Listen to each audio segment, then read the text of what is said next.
Assalomu alaykum. Akvadoktor. Akvadoktor bu sog'lom akvarium. Baliqlaringiz tanasida tuz sepilgandek oq nuqtalar paydo bo'lsa, bu juda xavfli kasallik. Bugun biz O nuqta, ya'ni ich nima ekanligini, nimadan chiqishini va qanday to'liq davolanishini o'rganamiz. Oq nuqta bu Ichthyophthirus multifilus nomli parazit sababli chiqadigan kasallik. Bu bakteriya emas, bu infizoriya paraziti.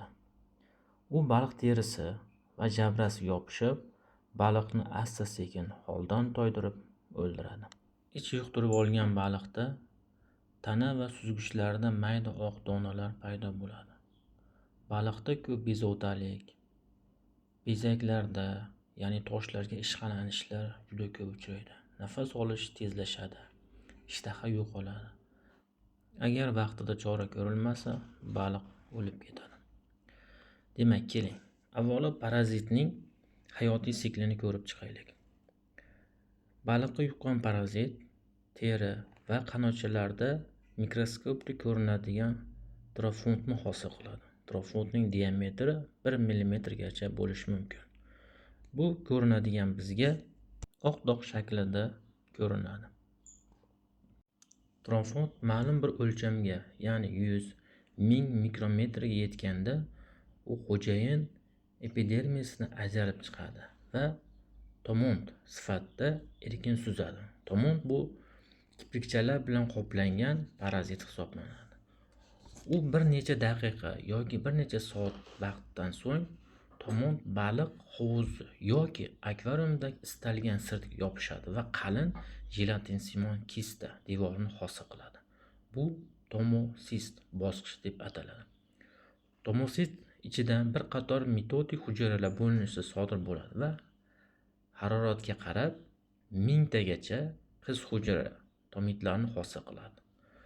Ular kista devoriga kirib, tomosistdan chiqib, so'ngra suvga chiqadi va suvga chiqqandan keyin erkin holatdagi ma'lum bir vaqt davomida o'z xo'jayini, ya'ni baliqni qidira boshlaydi.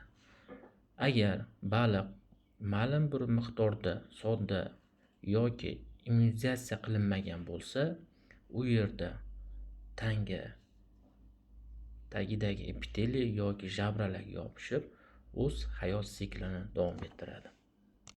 Ich parazitning hayot sikli suv haroratiga bog'liq.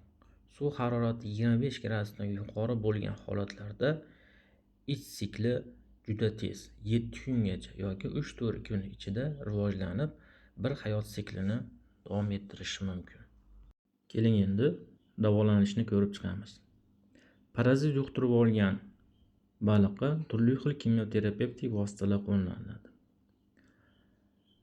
Agar sharoitingiz bo'ladigan bo'lsa, aptekada sotiladigan ichga qarshi turli xil preparatlardan foydalanish mumkin.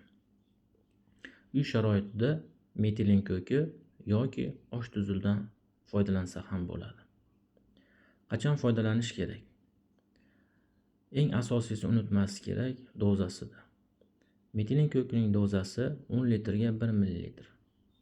Osh tuzi esa 10 litrga 15 mg yoki 1 osh qoshiqda qo'shiladi.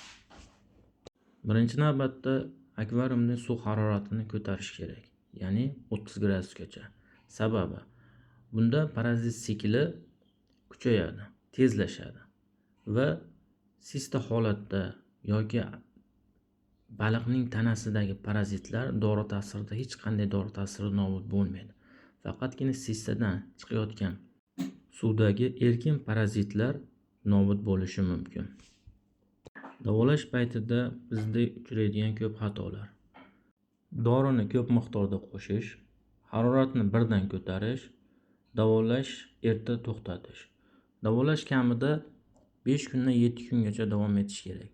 Sababi suvdagi parazitlar o'lgan bo'lishi mumkin, lekin boshqa baliqdagi tanasidagi parazitlar saqlangan bo'lishi mumkin. Shu uchun sikl hamma baliqlarda birdek tugashi kerak. Shu sababli 5 kundan 7 kungacha buni davom ettirish kerak. Har doim dori qo'shgandan keyin 24 soatdan keyin suvni 20% doim almashtirib turish kerak. Sizga video foydali bo'lsa, like bosing va kanalga obuna bo'ling. Keyingi videolar qaysi mavzuda bo'lishini kommentariyada qoldiring.